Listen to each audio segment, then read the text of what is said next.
सबसे पहले मैं अनुरोध करता हूं युवा वर्धन जी, जो हमारे युवा इतिहासकार हैं। यशवर्धन जी हमारे शिक्षा समिति उत्थान न्यास के युवा कार्यकर्ता भी हैं और ये युवा इतिहासकार भी हैं। यशवर्धन जी।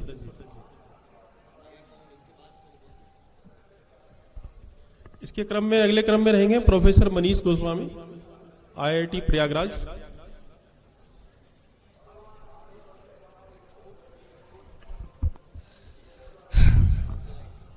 वंदे मातरम।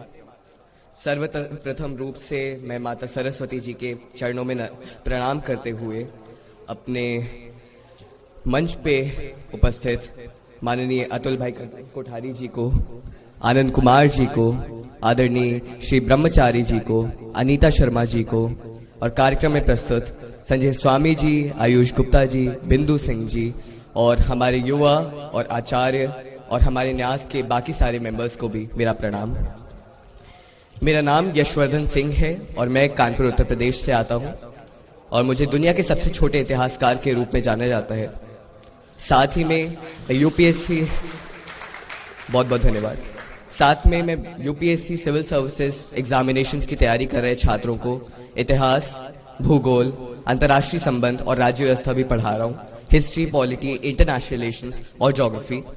उसी के साथ साथ कानपुर विश्वविद्यालय, जो कि छत्रपति शाहू जी महाराज विश्वविद्यालय है, उसमें मैं विधि के छात्रों को एज अ गेस्ट स्पीकर भी पढ़ा रहा हूँ, कॉन्स्टिट्यूशनल लॉ और इंटरनेशनल लॉ।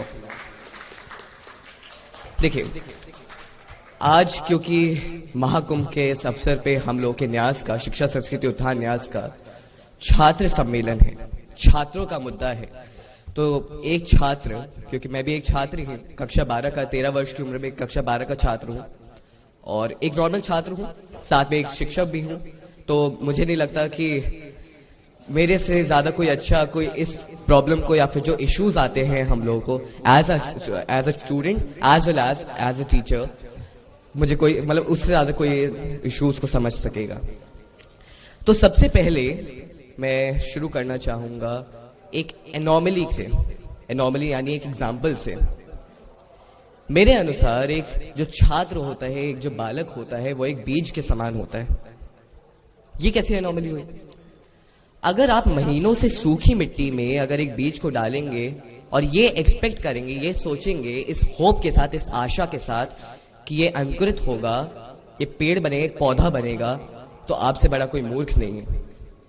आपको उसकी केयर करनी पड़ेगी, आपको पानी डालना होगा, उसको धूप में रखना होगा। उसी के अलावा अगर आपने सोचे कि अगर आपने ये केयर की और वो एक छोटा सा पौधा बन गया 1-1.5 महीने में, तभी आपने सोचा यार धूप बड़ी तेज पड़ रही है, इसको छांव में रख देता हूं, खूब पानी देता हूं ताकि बहुत जल्दी बड़ा पेड़ बन जाए। तो उस सिचुएशन में भी आपसे कोई बड़ा मूर्ख नहीं, क्योंकि पेड़ सड़ जाएगा। अब अगर हम लोग इसी सिचुएशन को एक छात्र के ऊपर रखें, एक छात्र के ऊपर अगर आप बाउंड्रीज डाल देंगे, उसको एक दिशा ही नहीं देंगे, उसको दिशाहीन रखेंगे, उसको अंकुरित होने का मौका ही नहीं देंगे और ये एक्सपेक्ट करेंगे कि वो जीवन में कुछ करके दिखाए, तो ऐसा हो नहीं सकता। साथ ही में अगर आप एक बच्चा, अगर आपने उसको दिशा दे दी, वो उस दिशा में काम कर रहा है, वो कुछ बनना चाहता है, वो कुछ करना चाहता है, पर आपने उसके बाउंड्रीज डाल दी वहीं पे कि अरे यार तुम्हें तो उसको लगता है मैथ्स में उसको इंटरेस्ट है, आपने कहा बेटा तुम्हें तो IIT बॉम्बे की CS ब्रांच में एडमिशन चाहिए, क्या पता उसको रिसर्च में जाना हो, PhD करनी हो, डॉक्टरल साइंसेस में जाना हो, चांस नहीं दिया जाता उसको। अब अगर हम लोग इसी सीट्स को, जो ये एक तरीके से कहा जाए तो स्टूडेंट और एजुकेशन सिस्टम की जो रिलेशनशिप थी, इस मुद्दे पे एक स्टूडेंट का जीवन चलता जाता था, एजुकेशन बदलती जाती थी, जिसमें उसका ज्यादा कुछ कहना नहीं होता था, उसके पेरेंट्स, उसके टीचर्स उसका फ्यूचर निर्धारित करते जाते थे और बस चलता जाता था। तो एक स्टूडेंट का जो जीवन होता था वो रिएक्शन होता था, इंटरैक्शन नहीं होता था। सन 86 की पॉलिसी में यही सबसे बड़ी दिक्कत थी, जिसके बाद सन 91 में फ्रेमवर्क भी लाना पड़ा। राष्ट्रीय शिक्षा नीति सन 2020 के थ्रू हम लोग कोशिश कर रहे हैं, अगर आपने उसका ड्राफ्ट पढ़ा हो 66 पेजेस का, जो मिनिस्ट्री ऑफ एजुकेशन ने वेबसाइट पे भी डाला हुआ है, उसमें इंट्रोडक्शन में ये चीज लिखी हुई है कि हम लोग फ्लेक्सिबल लाना चाहते हैं और एक छात्र के मन में क्रिएटिविटी लाना चाहते हैं। कैसे? एक स्टूडेंट अपने जीवन में क्या करना चाहता है उस पे कहना उसका होना चाहिए। फ्लेक्सिबिलिटी कैसे? उच्च शिक्षा के क्षेत्र में मल्टी डिसिप्लिनारिटी यानी मेजर की शिक्षा, यानी मेजर अगर आप एक सब्जेक्ट लेना चाहते हैं अपनी किसी भी फील्ड में जिसमें आप मेन स्टडीज करेंगे, मेजर, डबल मेजर, उसके अलावा फिर अगर आप देखेंगे कि मल्टीपल एंट्री, मल्टीपल एग्जिट, या फिर आपका क्रेडिट सिस्टम, ये सारे जो मुद्दे हैं ये मेन किस पे फोकस करते हैं? फ्लेक्सिबिलिटी पे, कि छात्र का कहना हो छात्र के फ्यूचर के ऊपर वो ओरिएंटेड हो। तो सबसे पहली जो चीज है जो न्यास भी काम कर रहा है कि फ्लेक्सिबिलिटी पे काम लाया जाए, रिजिडिटी पे नहीं। इसी तरीके से अगर आप देखेंगे कि हमारे इस राष्ट्रीय शिक्षा नीति, जो कि एक तरीके से कहा जाए तो रेनेसो आया है भारतीय शिक्षा पद्धति में, रेनेसो यानी पुनर्जागरूकता।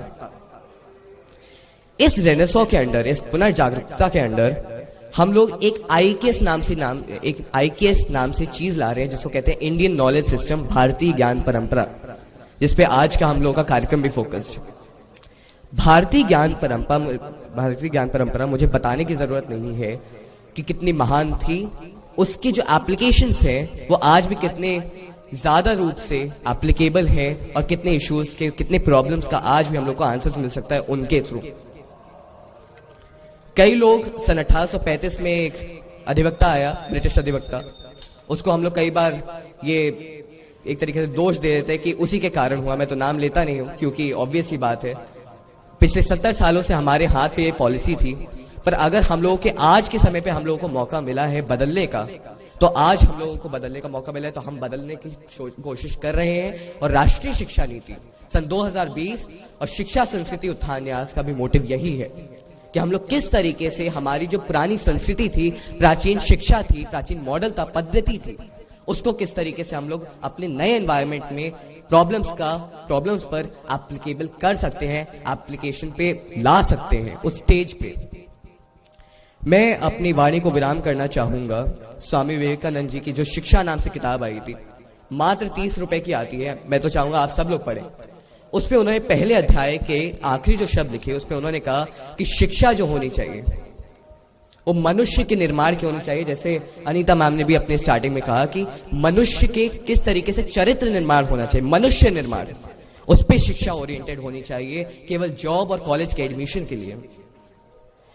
वैसे ही अगर आप देखेंगे कि धर्म जो होना चाहिए, जो ड्यूटीज होनी चाहिए, वो शिक्षा के प्रति होनी चाहिए। किस तरीके से हम लोग मनुष्य का निर्माण कर सकते हैं, शिक्षा होनी चाहिए। समाज में जो पॉलिसीज आनी चाहिए, समाज का जो विकास होना चाहिए, समाज में जो सोच होनी चाहिए, वो सारी की सारी मनुष्य के निर्माण और शिक्षा के थ्रू किस तरीके से एक बच्चे को एक दिशा दी जा सकती है, उस पे ओरिएंटेड होना चाहिए। और राष्ट्रीय शिक्षा संस्कृति उत्थान न्यास का भी यही मोटिव है और हम लोग इसी क्षेत्र में काम कर रहे हैं। बहुत बहुत धन्यवाद। जय हिंद।